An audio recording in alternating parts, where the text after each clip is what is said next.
Émission spéciale, François, aujourd'hui, en lieu et place du journal.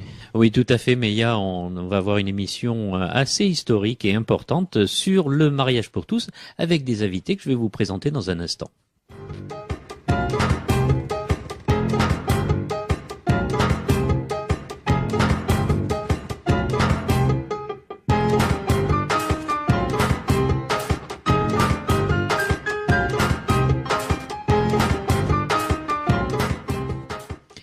Vous êtes bien sur Fréquence Mistral et nous allons parler du mariage pour tous. Le débat qui a occupé les députés pendant 10 jours ne nous a pas convaincus.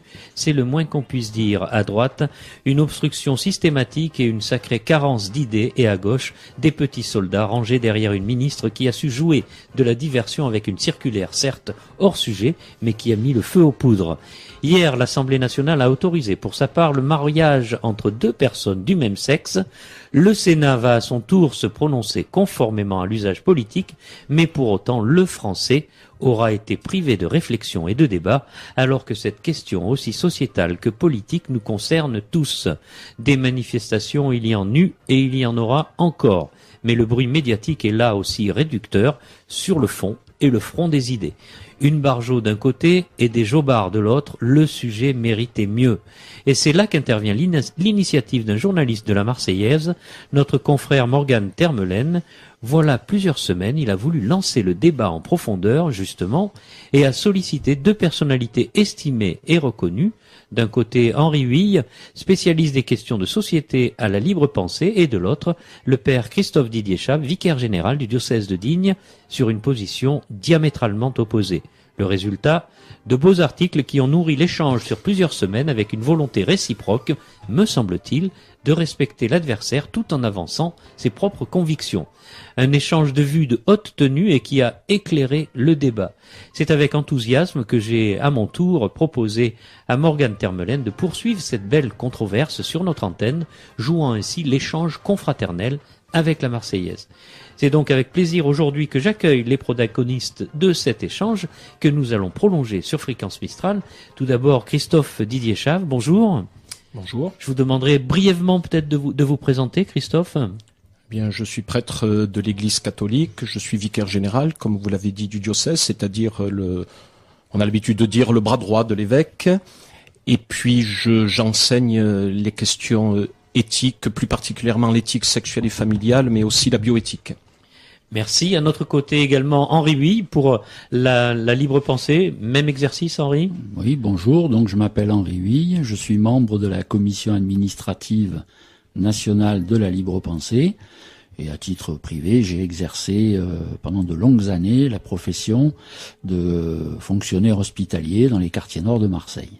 Merci messieurs, on va vous retrouver bien sûr pour ce débat dans un instant, mais avant tout, je voudrais saluer celui qui est à l'origine de cette rencontre. Bonjour Morgan Termelen. Bonjour. Avant d'entrer dans le vif du sujet, ma première question est pour Morgan justement. Morgan, est-ce que vous êtes satisfait du débat engagé dans les colonnes de votre quotidien? Oui, je peux dire que je suis très satisfait non seulement de la teneur des débats et surtout de la qualité des intervenants que le hasard m'a amené à choisir, mais aussi du résultat de ces débats qui est cette rencontre historique entre l'Église catholique et la libre pensée française. Ce que vous me disiez justement en préparant cette émission, c'est que ce sont deux organismes qui quasiment ne se parlaient plus depuis de longues années. Oui, au moins depuis les années 50, je pense, peut-être même avant. Donc notre rencontre ce matin, messieurs, elle est historique. C'est important. On va rentrer bien sûr tout de suite dans le vif du sujet. Je vais vous demander à tous les deux, tout d'abord votre réaction après le vote des députés hier. Christophe Didier Chave. Eh bien, je n'ai pas vraiment de réaction parce que d'abord, le vote des députés, c'est la première étape avant l'adoption complète de cette loi. Certes, il y a eu une large avance à l'Assemblée nationale, ce qui n'est pas une surprise. Sûrement que l'avance sera bien moindre au Sénat. Ça pourrait se jouer d'ailleurs à quelques voix. Mais ensuite, il faut qu'il y ait un nouveau retour à l'Assemblée nationale et entre-temps sera très certainement saisi le comité consultatif national d'éthique, mais aussi sans doute le Conseil économique, social et environnemental, puisque il apparaît qu'à ce jour, les 500 000 signatures nécessaires à la saisine de ce Conseil ont été largement recueillies, donc à voir et à suivre. Henri Huille. Alors du côté de la libre pensée, on se félicite du vote à l'Assemblée nationale. Nous avons tout à fait conscience qu'effectivement ce n'est qu'une première étape. Il y a tout un processus constitutionnel.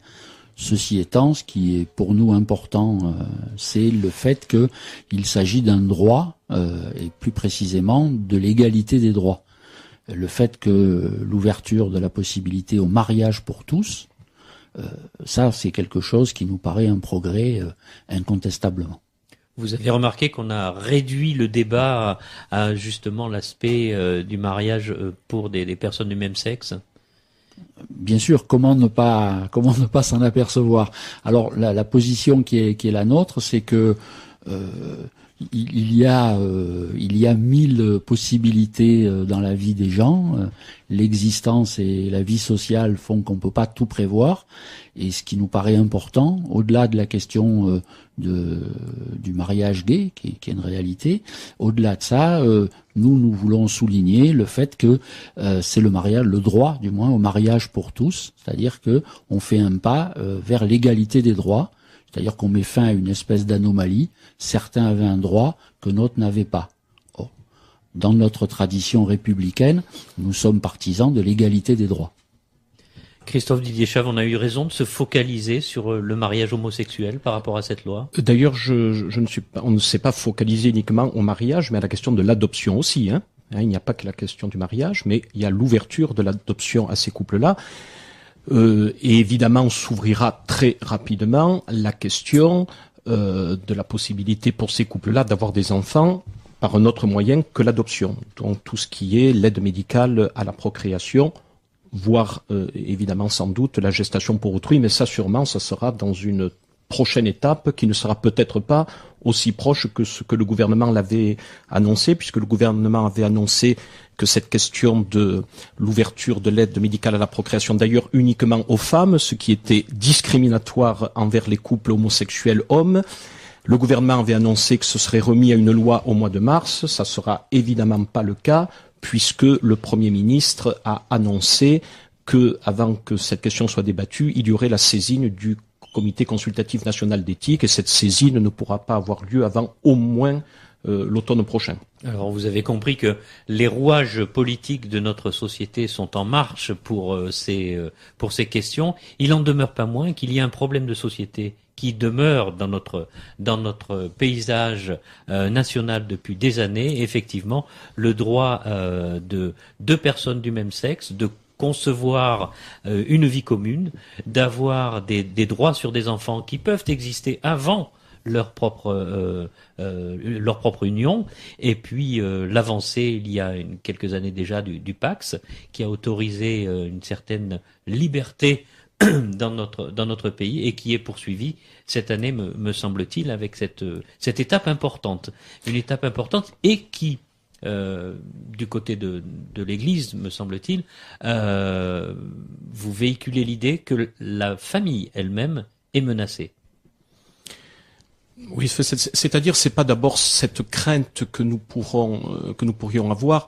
Justement, il faudrait qu'on réfléchisse sur cette question qu'a évoquée l'autre intervenant, Monsieur Huil, sur cette question du droit. Parce que pour nous, le mariage, c'est pas d'abord une question de droit. Le mariage, c'est une institution. Et anthropologiquement, parce que moi, je suis pas ici pour défendre le point de vue d'une philosophie, et même si ça devrait vous étonner, encore moins le point de vue d'une religion. Et je n'interviendrai dans ce débat uniquement qu'avec des arguments de type anthropologique. Il apparaît très clairement qu'anthropologiquement et universellement, aucun État, aucune société, même les plus favorables à l'homosexualité, je pense par exemple à la société antique, aucune société n'a jamais organisé les relations affectives entre personnes de même sexe. Ça ne veut pas dire que les personnes de même sexe n'ont pas droit à une vie affective, n'ont pas droit à une relation amoureuse. Je ne nie pas que les personnes de même sexe peuvent s'aimer, je ne nie pas qu'elles ont des capacités, mais la question c'est de savoir si le mariage est un droit. Je ne le pense pas, c'est une institution garantie par l'État, et encore une fois, aucune société n'a jamais organisé des relations affectives entre personnes de même sexe. Donc le mariage, c'est un contrat qui unit deux personnes de sexe différents souhaitant s'unir en vue de procréer et ainsi d'assurer le renouvellement des générations et donc de la société. Et nous, c'est cette idée que nous défendons. Ce qui ne veut pas dire qu'il ne faille pas ouvrir des droits aux personnes homosexuelles. Nous prônons par exemple l'extension du Pacs, et en particulier, même moi je vais jusqu'à dire que les personnes homosexuelles peuvent avoir les mêmes droits patrimoniaux que les personnes hétérosexuelles. C'est sûr qu'il n'est pas normal que quand deux personnes, même de même sexe, vivent ensemble, quand l'une décède, que l'autre puisse se retrouver à la porte, puisse ne pas hériter, etc. Mais pour cela, on est obligé de passer par la loi. Ah ben oui, mais sans toucher au mariage. Alors d'ailleurs, la communauté homosexuelle revendique souvent cette différence. Alors je ne vois pas pourquoi sur ce point-là, ils s'aligneraient sur les hétérosexuels. Donc soit améliorons le pacte, soit créons un contrat d'union civile, mais laissons au mariage la définition qui a été la sienne depuis toujours.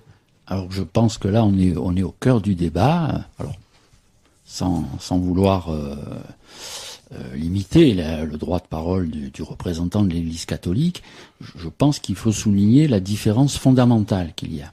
À savoir, pour l'Église catholique, le mariage est un sacrement. Et de ce point de vue-là, c'est le dogme de l'Église catholique qui devrait s'imposer à tous. C'est cette conception de l'Église catholique. Le mariage est un sacrement. Alors c'est un sacrement divin. On peut employer toute une série de périphrases qui tournent autour de cette notion-là.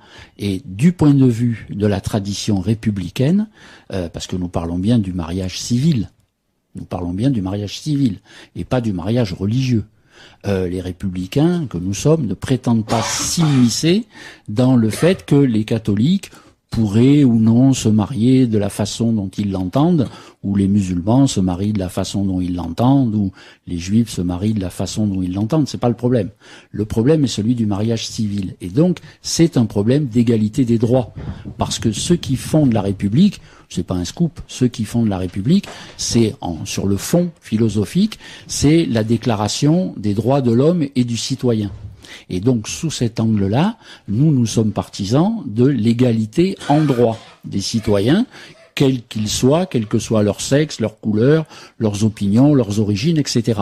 Et là où peut-être je rejoins le point de vue du représentant de l'Église catholique, c'est sur cette notion du droit à la différence. C'est une notion que nous ne partageons pas.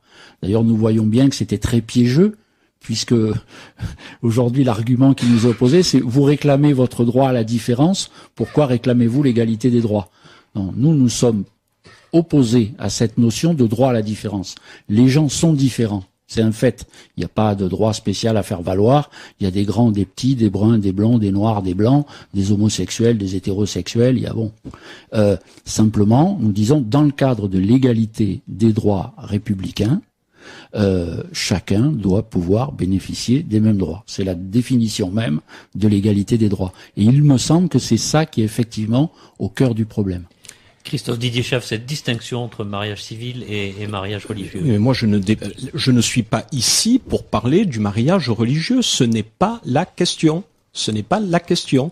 Je suis ici pour défendre le mariage républicain, le mariage civil. Bien sûr, le mariage religieux, c'est autre chose. Certaines personnes qui se marient civilement, d'ailleurs, la loi nous impose de ne pas célébrer de mariage religieux avant un mariage civil, et ça, nous nous en tenons strictement et fermement à cette consigne républicaine. Donc, moi, le mariage religieux ne m'intéresse pas ici. Je défends le mariage civil et républicain. Et je redis que toujours et partout, universellement et anthropologiquement, donc le mariage, ça a toujours été la sécurisation de la relation entre un homme et une femme destinée à engendrer pour renouveler la société et éduquer de futurs citoyens.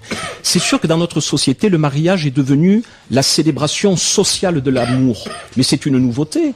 Le mariage, c'est pas d'abord la célébration sociale de l'amour. Le mariage, c'est la célébration sociale de l'engagement d'un homme et d'une femme, encore une fois, qui veulent engendrer en vue donc d'assurer le renouvellement de la génération.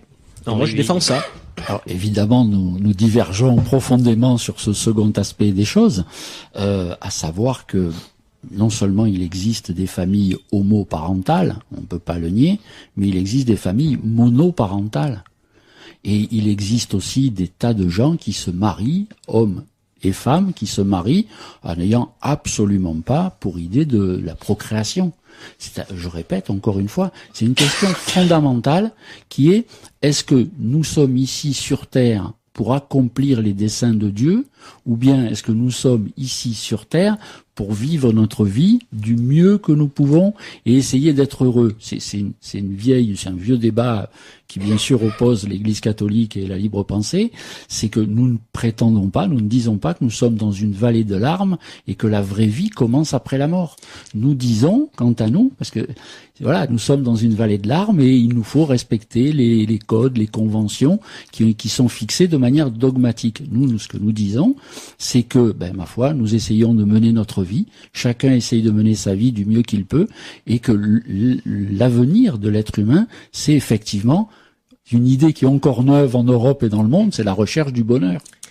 Mais si vous permettez, moi je ne me retrouve absolument pas dans la définition, en tout cas l'image que vous donnez du christianisme. En tout cas, moi je ne suis pas de ce christianisme-là. D'abord, là je pense que nous sortons du sujet, mais puisque vous l'avez abordé, j'y reviens.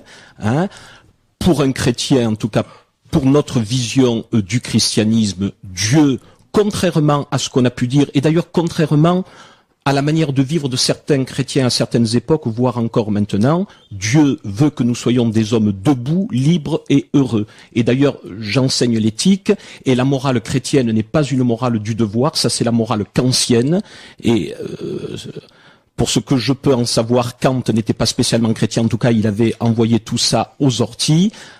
Depuis les origines, la morale chrétienne, c'est une morale de la liberté et du bonheur. Bon, c'est pas tout à fait le sujet qui nous rassemble ici. Je ne suis pas ici, je l'ai dit en introduction, pour défendre une morale chrétienne. Je suis ici pour défendre la vision universelle et anthropologique du mariage. Et si vous le permettez, parce qu'il y en a d'autres qui sont plus intelligents que moi, je voudrais très rapidement citer 3 phrases de Xavier Lacroix, qui est membre du Comité consultatif national d'éthique. Il dit ceci: le slogan du mariage pour tous supposerait que le mariage est un bien de consommation auquel tout le monde devrait avoir accès. Refuser cela ne signifie pas être discriminatoire à l'encontre des couples homosexuels. La discrimination consiste à ne pas accorder les mêmes droits dans des conditions similaires. Or, face à la procréation, les couples homos ne sont pas dans la même situation que des couples hétéros. Structurellement, ils ne peuvent pas procréer, ce n'est pas discriminatoire d'affirmer cela. En revanche, je pense qu'il y aura discrimination envers les enfants si la loi définit a priori que des milliers d'enfants seront privés de 3 biens élémentaires que sont la différence sexuée entre leurs 2 parents, la continuité ou au moins l'analogie, lorsque cela est possible, entre le couple procréateur et le couple éducateur, et enfin, une généalogie claire et cohérente, lisible. Moi, c'est ça que je défends. La religion, j'allais dire, n'a rien à faire dans cette affaire. Dans l'absolu, c'est vrai, mais il n'en demeure pas moins qu'il y a des avancées technologiques et scientifiques qui font que désormais, une femme peut ne pas avoir d'enfants. Un homme peut avoir des enfants avec d'autres femmes et la loi peut accepter dans certaines conditions évidemment de reconnaître ces paternités. Donc il y a des évolutions qui se font. On n'est plus. Enfin, les évolutions ne nous empêchent pas de réfléchir et de discerner à ce qui est le meilleur pour l'homme, pour que l'homme soit libre justement et heureux, comme le disait Monsieur Huil. Vous savez bien que tous les enfants issus de l'aide médicale à la procréation. Alors attention, j'entends la souffrance des couples qui ne peuvent pas donner naturellement la vie et qu'il faut trouver des remèdes pour y remédier. Mais ceci n'empêche pas de se poser d'autres questions. C'est comme le mariage pour tous. On me dit 2 personnes homosexuelles peuvent s'aimer. Ok, c'est vrai. Elles peuvent parfois mieux s'aimer que 2 personnes hétérosexuelles. Je suis d'accord. On me parle de non-discrimination. Je suis d'accord. Il nous faut lutter contre toutes les discriminations dont sont victimes les personnes homosexuelles, mais d'ailleurs dont sont victimes toutes les personnes. Mais pour moi, ça ne fait pas droit à toutes les questions sous-jacentes. Pour les enfants issus d'aide médicale à la procréation, nous commençons à avoir un petit peu de recul aujourd'hui, puisque la première enfant née par l'aide médicale à la procréation, Amandine, elle est née en 1982. On se rend compte que tous ces enfants, d'ailleurs comme les enfants qui sont adoptés, ils cherchent à un moment leur origine. Ils voudront savoir d'où ils viennent. Hein. Alors les enfants issus d'aide médicale à la procréation, ils voudront un jour savoir qui a donné les gamètes, ou masculines ou féminines. Et ce don de gamètes à ces enfants, ça leur apparaîtra comment? Est-ce que ça leur apparaîtra comme un bel acte de générosité? Peut-être, mais ça pourra leur apparaître aussi comme un abandon. Hein. Pourquoi cet homme, cette femme ne m'a pas voulu, ne m'a pas gardé et m'a donné? Alors attention, je ne fais pas jouer les arguments de manière idéologique. Ça peut apparaître comme un bel acte de générosité en faveur d'un couple qui ne peut pas donner naturellement la vie, mais ça peut aussi apparaître comme un abandon. Et donc je crois qu'il faut que nous réfléchissions. Vous parlez d'avancées et de progrès, ok, mais les avancées et le progrès doivent être jugés à l'aune de la raison humaine, parce que moi aussi, je suis pour la raison. Ici, je ne parle pas de foi, ici je parle au nom de la raison humaine. Bien sûr, pour moi, elle est éclairée par la foi, mais ça n'intervient pas ici. Est-ce qu'un de vous deux pourrait me dire combien d'enfants ou de familles seraient concernés par ce type de questions de personnes avec des enfants qui sont nés soit par procréation médicalement assistée, soit par gestation par autrui. Est-ce qu'on a une idée de ça? Alors moi, je n'ai pas d'idée des chiffres, mais j'ai une idée de quelque chose, c'est que c'est une question qui est tournée vers l'avenir. À savoir que quand on ouvre des droits, les gens en usent. Quand ces droits n'étaient pas d'actualité, les gens ne pouvaient pas en user. Donc plus nous allons progresser, plus il va y avoir de procréation médicalement assistée, éventuellement de gestation pour autrui. Il y aura de plus en plus d'unions homosexuelles par mariage, etc., etc. Et les gens chercheront probablement, bien sûr, à avoir des enfants, et pas seulement les femmes. C'est une réalité. Ce que je voudrais souligner comme aspect, au-delà de cette réalité-là, c'est que c'est très difficile de juger de l'avenir avec les lunettes du passé. Parce que, pour employer un vocabulaire très simple, et sans chercher midi à 14 heures, il y a quelques décennies, il n'était pas bon d'être un bâtard. Il n'était pas bon d'être une fille mère. On entend ce vocabulaire. Vous voyez or, ce qui est en train de se passer, c'est que on est en train de nous parler de la généalogie d'enfants qui naîtront de la procréation médicalement assistée, avec les lunettes du passé, disons même avec les lunettes d'aujourd'hui, pour être gentil. Mais qu'est-ce qu'il en sera de l'avenir? Comment peut-on savoir ça? Et les mentalités évoluent parce que tout simplement la société évolue, et qu'y compris les découvertes scientifiques évoluent. Pour sortir brièvement, juste un instant, de cette problématique étroite là du mariage, et pour généraliser un peu, vous vous souvenez de l'affaire de ce qu'on appelait le bébé médicament, par exemple. Le nom était horrible, parce que des tas de gens se sont imaginés, je vous garantis, des tas de gens se sont imaginés que un couple avait fait un enfant pour prélever les pièces détachées, vous savez, pour soigner la fille aînée. Enfin, c'est absurde, c'est une horreur ce truc. C'est pas du tout ça qui s'est passé. C'est que on a prélevé les cellules souches du cordon ombilical du petit garçon pour guérir la fille aînée, un peu plus âgée, qui avait une maladie génétique incurable. C'est merveilleux ça. Vous voyez ce que je veux dire? Comment peut-on apprécier cette chose avec les lunettes du passé? Vous voyez, on est obligé de chausser un peu, essayer du moins, de se projeter un peu dans l'avenir et de considérer que tout droit nouveau est porteur d'espoir pour l'humanité dans son ensemble. Et je me permettrai juste de rajouter une chose. Non, puis je veux pas abuser de la parole. Je le rajouterai tout à l'heure. Donc vous pouvez échanger, on n'est pas en campagne électorale. Justement, c'est mon but. Il n'y a pas de temps de parole. C'est pour ça que je veux pas abuser. J'aimerais quand même que nous restions sur la question du mariage et de l'adoption, puisque c'est le sujet qui nous rassemble. Mais puisque Monsieur Huil a parlé, et d'ailleurs je suis d'accord avec vous, moi je n'ai jamais parlé de bébé médicament. Je préfère le bébé du double espoir. Ce sont les journalistes qui ont dérapé. Mais il faut faire très attention. De même que j'ai horreur de l'expression mère porteuse.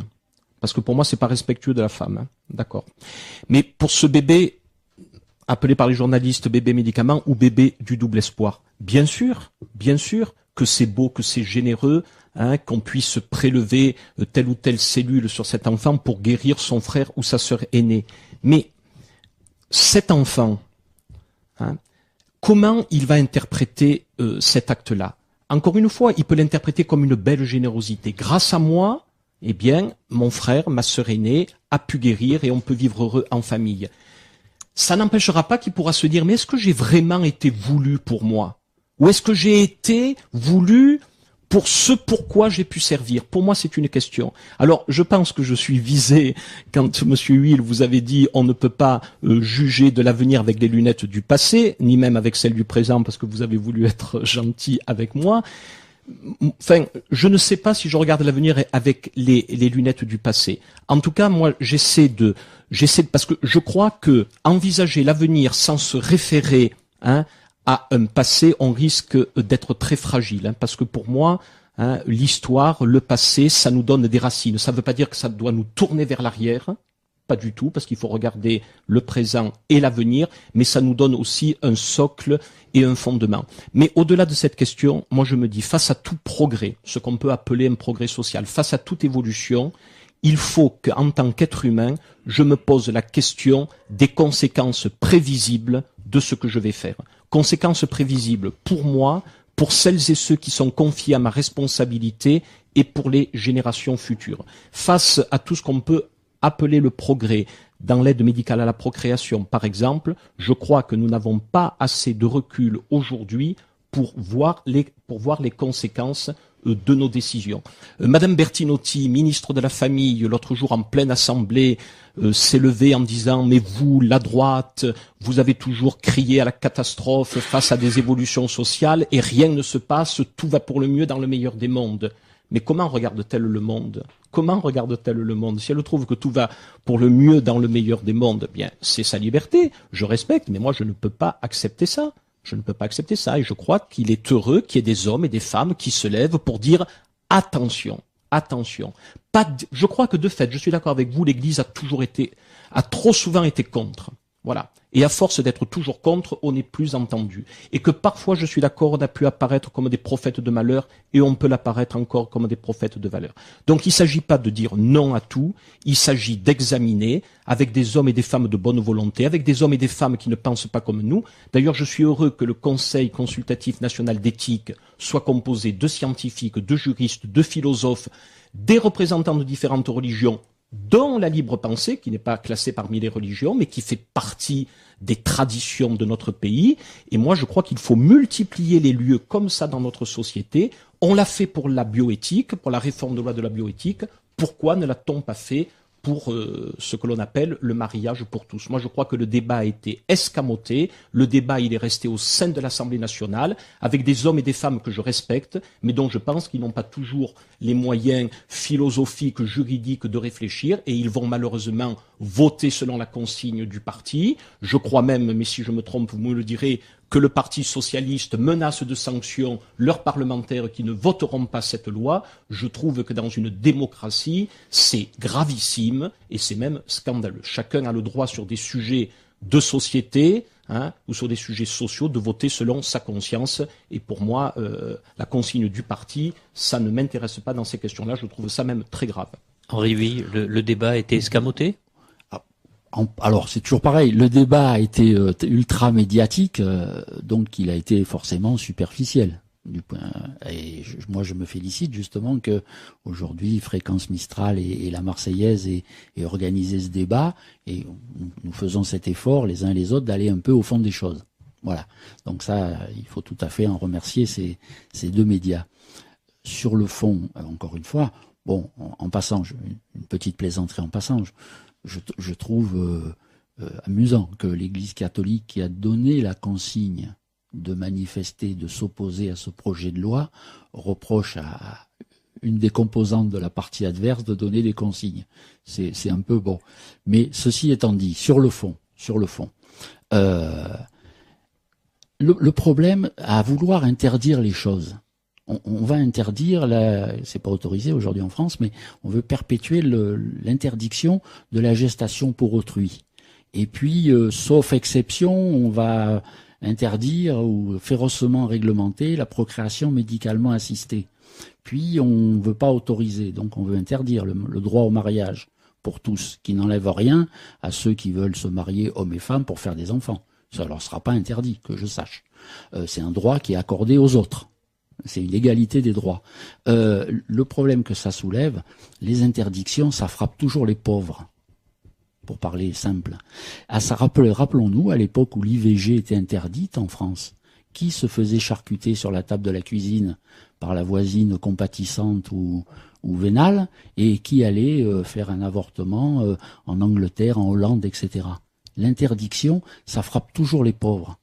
Et donc nous disons que chacun, dans sa recherche du bonheur, d'une vie décente et respectée dans sa vie terrestre, parce qu'il n'y en a pas d'autre pour nous, chacun doit pouvoir bénéficier des droits. Oui, nous sommes partisans du droit au mariage pour tous, parce que nous sommes partisans de l'égalité des droits. Comme nous sommes partisans des recherches en matière de fondamentale, la vie, les soins, la recherche médicale, recherche fondamentale, recherche appliquée, nous sommes partisans de la procréation médicalement assistée et du droit d'y avoir recours. Et y compris pour les couples homosexuels ou hétérosexuels, nous ne voyons pas qu'il y ait lieu de faire des différences à ce niveau-là. Et oui, nous sommes partisans du droit à avoir recours à la gestation pour autrui. Il n'y a pas une obligation, un droit. Parce que nous sommes là pour essayer de faire en sorte que la vie humaine, que la vie de l'humanité, elle soit la plus heureuse possible, la moins malheureuse possible. Et je rajouterais qu'au-delà du droit individuel, finalement, qu'est-ce que c'est l'humanité ? L'humanité, elle se fait elle-même, l'humanité. C'est une longue marche pour sortir de l'animalité, pour sortir des ténèbres, pour avancer vers le progrès social et vers le progrès humain. Ça implique périodiquement des remises en question, des bouleversements, des choses qui étaient jadis considérées comme l'enfer complet sont aujourd'hui considérées comme très banales. C'est ça la construction de l'humanité. Et évidemment, on est toujours pris d'une certaine incertitude, d'un doute quand on regarde vers l'avenir. Alors moi, je vais conclure là, je suis d'accord aussi pour que on s'appuie sur nos racines et tout ça. Mais enfin, quel est l'arbre qui a envie de rester qu'à ses racines? Quel est l'être humain qui voudrait passer sa vie dans son berceau? À un moment donné, il faut sortir et il faut marcher. Je voudrais revenir au cheminement législatif. Tout à l'heure, Christophe Didier-Schaff disait que c'est pas parce que la loi a été votée hier à l'Assemblée nationale que le chemin est terminé. Il y a le passage au Sénat, il y a effectivement des consignes de vote qui risquent d'être données par des groupes politiques. Pour l'instant, je l'ignore. Et puis après, il y a le Conseil constitutionnel qui va donner son avis. Henri Huy, l'affaire ne fait que commencer. Alors, sans doute, moi je suis totalement incapable de prédire l'avenir. Je suis comme Pierre Dac, vous savez, la prédiction est un art compliqué, surtout en ce qui concerne l'avenir. Donc une chose est sûre en tous les cas, ce mécanisme constitutionnel pose problème. C'est le fait qu'on va faire recours à des experts. Vous savez, les comités d'éthique qui font florès, il y a des comités d'éthique pour tout. Ça pose un problème, parce que normalement, dans la tradition républicaine, je répète, dans la tradition républicaine, il n'y a pas d'autre souverain que le peuple. Et tout à fait normalement, c'est au peuple de décider, c'est aux représentants du peuple de respecter le mandat qui leur est confié par le peuple, et c'est à eux de faire la loi. Là, on est en train de mettre en place une série de choses qui, à mon avis, sont assez antidémocratiques. On filtre la souveraineté populaire. Il y a les experts constitutionnels qui peuvent dire au peuple ce que le peuple a le droit de faire ou de pas faire. C'est quelque part des gens qui s'érigent au-dessus de la souveraineté populaire. C'est le Conseil constitutionnel, par exemple. Et tous ces comités d'éthique qui expliquent au peuple moralement ce qu'il a le droit de penser ou pas. On n'est pas très loin, en définitive, insensiblement, comme ça, de glisser vers une conception d'une société totalitaire, quelque part. On n'est pas très loin de le comité central étant mécontent du peuple, il a décidé d'en élire un autre. Mais le peuple peut se tromper, le peuple s'est déjà trompé. Le peuple peut se tromper, le problème c'est que les experts aussi. Et le peuple a pour lui cette chose, c'est qu'il est le peuple et qu'il est le détenteur de la souveraineté. Dans la tradition républicaine. Après, il y a d'autres traditions. Il y a des traditions aristocratiques, il y a des traditions monarchiques, il y a des traditions totalitaires, il y a toute une série d'autres traditions. Mais nous, libres penseurs, nous défendons cette conception que si le peuple se trompe, ce sont les erreurs du peuple. Ce que le peuple a fait, il peut le défaire. Oui, on passe à un autre sujet, même s'il est s'il est plus ou moins lié à la question qui nous rassemble. Moi, écoutez, les institutions françaises, elles sont ce qu'elles sont. Je les respecte. Je trouve d'ailleurs personnellement que la démocratie, c'est la meilleure forme de gouvernement, ou disons la moins mauvaise.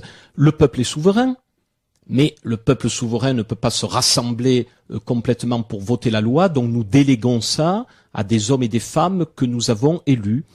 Mais je suis d'accord que sur ces questions, nos députés, mais d'ailleurs comme chacun de nous, n'ont pas toutes les réponses, n'ont pas tous les arguments sur tous les sujets. On leur demande de se prononcer sur tout et n'importe quoi, j'allais dire, et que je pense qu'il faut que nos députés, et à travers eux, l'ensemble du peuple, nous soyons éclairés par ce qu'on appelle des experts. Je dis éclairés, hein, parce que je crois que le rôle des experts, comme d'ailleurs le rôle de l'Église, c'est pas de diriger les consciences. C'est pas de diriger les consciences.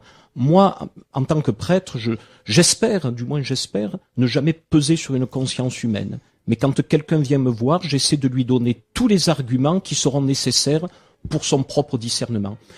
Pour reprendre ce qu'on disait tout à l'heure, moi je ne suis pas contre que les partis donnent des consignes de vote. Évidemment, l'Église catholique a incité les catholiques à faire entendre leur voix dans ce débat, voire même d'aller manifester. Ceci dit, je fais une petite parenthèse, je sais bien que dans l'Église catholique, tout le monde n'est pas contre ce projet de loi. Alors, et ces gens-là, ils font partie de la famille, et ces gens-là, j'ai à les écouter, ces gens-là, j'ai à débattre avec eux. Est-ce que l'Église est dans son rôle, justement, dans ce cadre-là? Ah oui, moi je pense qu'on ne peut pas dénier à l'Église ce rôle d'avoir son mot à dire avec d'autres, sur des questions de société. Elle n'a pas à imposer, elle n'a pas à dépasser les autres, encore moins à les écraser. Elle est un acteur de la vie sociale, ou alors qu'on nous le dise, elle est un acteur de la vie sociale, et avec la libre pensée, par exemple, l'Église est dans son rôle en donnant son point de vue, comme la libre pensée donne son point de vue. Après, à chacun à se déterminer en conscience. Et quel regard vous portez sur les exubérances qui ont été faites? Je pense à Frigide Barjot, je pense à Civitas aussi. Alors écoutez, je ne mettrai pas Frigide Barjot et Civitas dans le même lot. Frigide Barjot, elle est excentrique comme ça extérieurement, mais enfin déjà excentrique, on en connaît. Je trouve que c'est une femme qui a beaucoup de courage. Et là, c'est une femme qui est montée en première ligne. Alors, ces excentricités, je ne les partage pas toujours, mais enfin, elle a le mérite de mener ce mouvement, mais je ne la comparerai pas à certaines excentricités de certains membres de Civitas. Voilà. Moi, les excentricités, je m'en démarque toujours. Malheureusement, vous savez bien que sur les médias nationaux, c'est surtout de ce côté-là qu'on va dresser les caméras et les micros. Eh bien, c'est malheureux. Parce que Civitas, ils étaient peut-être 8000 le 13 janvier à Paris, et nous étions, selon la police, 340 000 sur le Champ de Mars. Mais enfin, qu'on m'explique, quand le Champ de Mars est plein de chaque côté de la Tour Eiffel, comment il ne peut contenir que 340 000 personnes, alors que dans des 3 points d'où partaient les manifestations, certains étaient encore sur les lieux de départ. Henri Huy, vous avez été impressionné par ce mouvement du Champ de Mars dont parlait Christophe Didier-Chave? Je suis pas très impressionnable, je suis désolé de ça. Les libres penseurs en général se laissent pas vraiment impressionner ni par l'argument du nombre, ni par l'argument de l'ancienneté, ni d'ailleurs non plus par l'argument de la nouveauté. Voilà, il faut aller au fond. Encore une fois, on va essayer d'aller au fond. Et je voudrais rejoindre d'abord ce que dit Monsieur le représentant de l'Église catholique ici. Effectivement, bien sûr, l'Église catholique est une force politique. Et à ce titre, elle a parfaitement le droit de s'exprimer. Sinon, vers quel type de société irions-nous? Il faut bien s'entendre encore. Libres penseurs, nous sommes partisans de la laïcité. C'est-à-dire d'une société dans laquelle l'État, les pouvoirs publics ne sont pas sous l'influence, je dirais même sous la tutelle, plus exactement, des différentes forces religieuses. Ceci étant, je ne veux pas et nous ne voulons pas d'une société athée où l'athéisme serait la règle de la société. Nous sommes, nous, partisans, et c'est ça d'ailleurs qui est extraordinaire dans la loi de 1905, de séparation des églises et de l'État, c'est une loi de liberté. Ça commence comme ça. La République garantit la liberté de conscience. Et donc, à ce titre-là, les catholiques ont le droit d'être catholiques, l'Église catholique a le droit d'être une Église et elle a le droit d'être catholique. Et donc, à ce titre, comme c'est une force politique réelle, on l'a vu, il y avait Alors moi, je me suis pas amusé à compter les gens qu'il y avait, mais il y avait beaucoup de gens dans cette manifestation, c'est incontestable. Et donc l'Église catholique, comme toute force politique, a le droit de s'exprimer. Et il me semble que ceux qui ont fait reproche à l'Église catholique de prendre position sur le terrain politique, à mon avis, font une erreur. Alors à mon avis, parce qu'ils sont un peu énervés, parce que l'Église catholique n'est pas d'accord avec nous. Bon, ben voilà, c'est la vie, il n'y a pas de quoi s'énerver, c'est comme ça. Nous, libres penseurs, nous n'avons pas découvert récemment que l'Église catholique était catholique, et on n'a pas découvert non plus que l'école catholique était catholique. Il faut quand même, au bout d'un moment, il faut un peu de lucidité. Alors après, Frigide Barjot, ses excentricités, tout ça, c'est oui. Enfin, c'est toujours pareil. Allez, un petit peu de polémique. Quand le plat qu'on nous sert est un peu ancien, et un peu fade, il faut y mettre des épices, il faut donner un peu l'air bobo, bourgeois bohème. Il faut avoir l'air d'un peu avoir le look. Il faut essayer de faire quelque chose soit un peu moderne.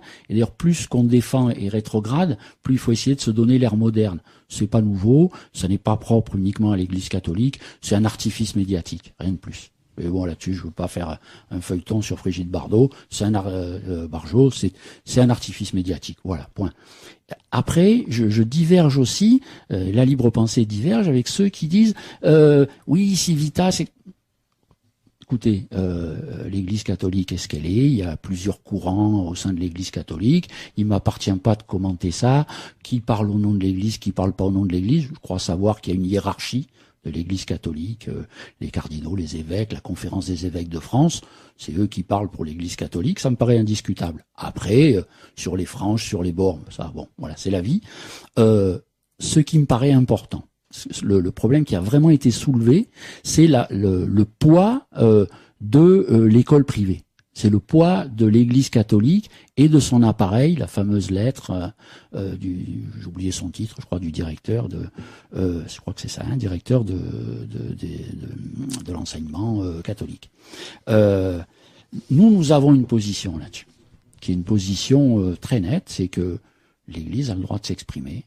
Toutes les forces politiques ont le droit de s'exprimer. Je vois pas au nom de quoi on pourrait interdire à l'Église catholique en disant ah oui mais vous c'est le domaine de la religion, faut pas vous occuper du reste. Ce serait un peu contradictoire avec la laïcité puisque comme l'affaire religieuse est une affaire privée, chacun est libre d'avoir ses convictions, point à la ligne. C'est tout ce que j'ai à dire là-dessus.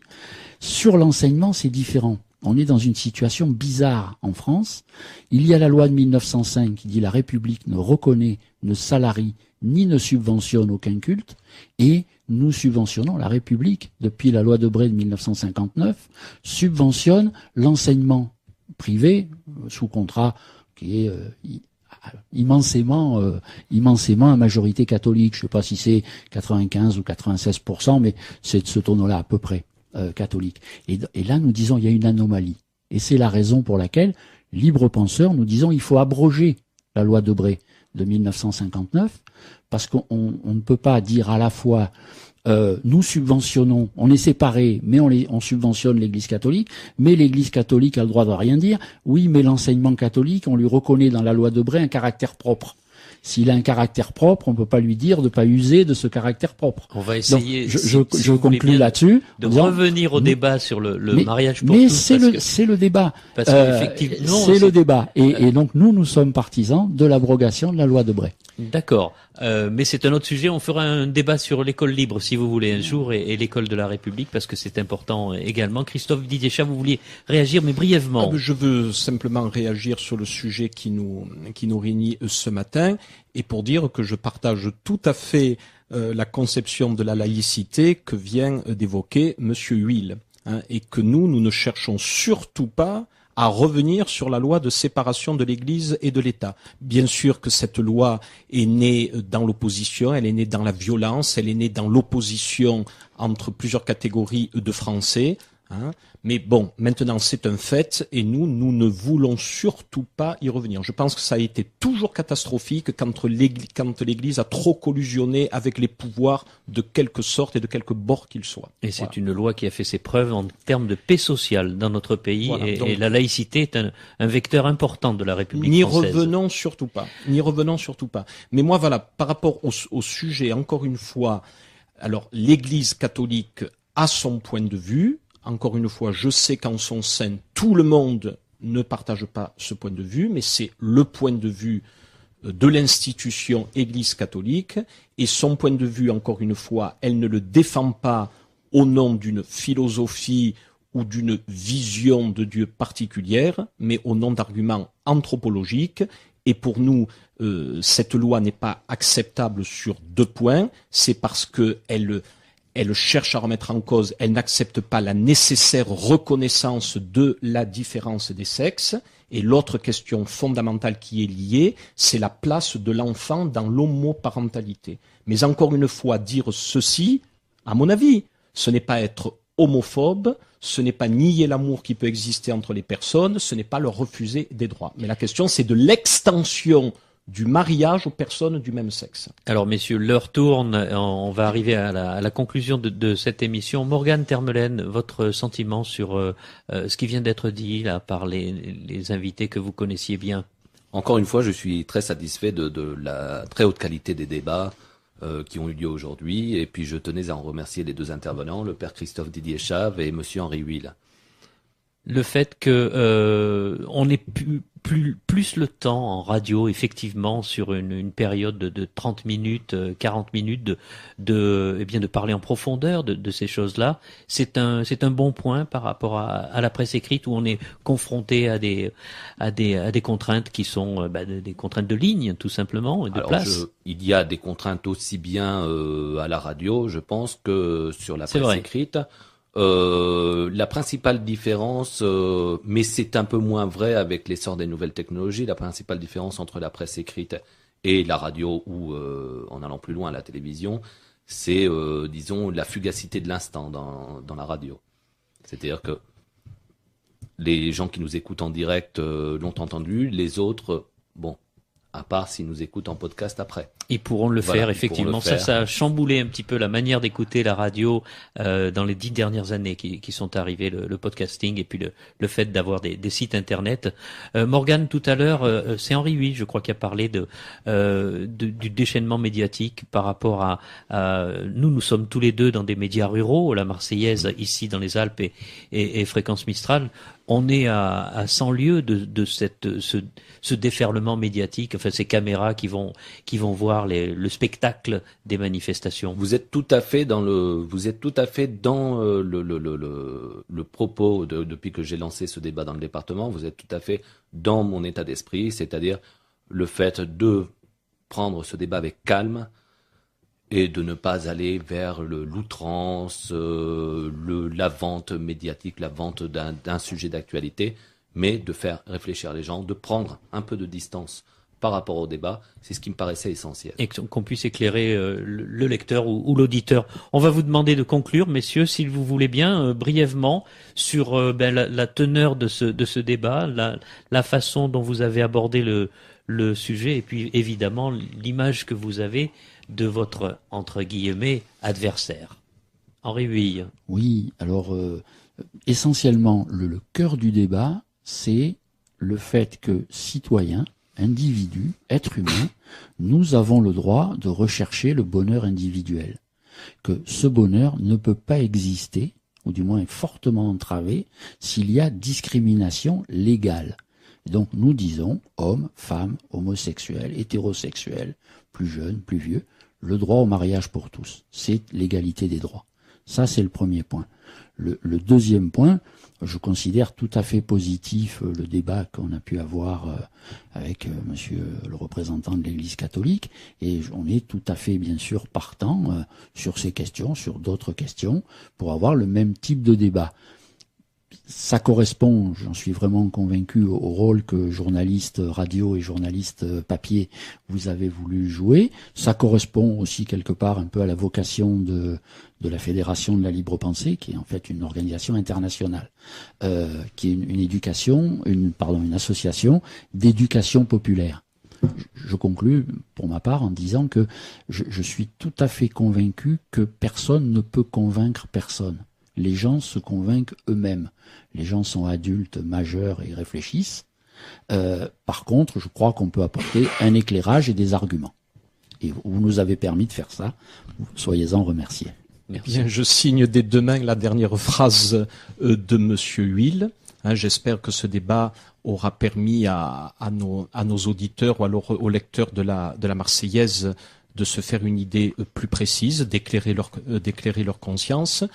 Encore une fois, pour moi, pour l'Église catholique, le débat ne se résume pas à l'amour qui peut exister entre deux personnes ou à la non-discrimination. Donc j'espère que le débat qui a eu lieu entre nous a pu faire émerger d'autres arguments qui sont tout aussi importants.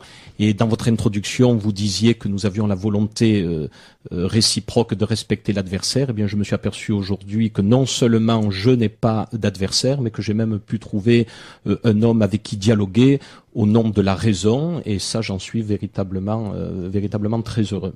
C'est pour ça que j'avais mis des guillemets tout à l'heure, vous l'aviez remarqué. Merci à tous les deux, Christophe Didier Chave et Henri Huil. Et puis peut-être qu'on fera un débat sur l'école libre et l'école de la République prochainement sur notre antenne. Merci encore aussi à Morgane Termelen. Peut-être un dernier mot, Morgane, pour dire qu'on retrouvera un article demain dans la Marseillaise, c'est ça ? Oui, effectivement.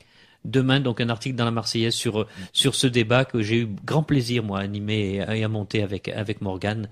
On va remercier aussi Meia à la régie. Et puis, on va se quitter, Didier Chave, le père Didier Chave l'a dit tout à l'heure, il a parlé d'amour, justement, parce qu'il faut pas oublier que derrière le mariage, il y a d'abord de l'amour, et avant toute chose. Et je vous propose d'écouter une grande chanson d'amour, peut-être la plus belle qui existe. C'est Jacques Brel qui chante Quand on n'a que l'amour. Et ça, c'est déjà une belle solution.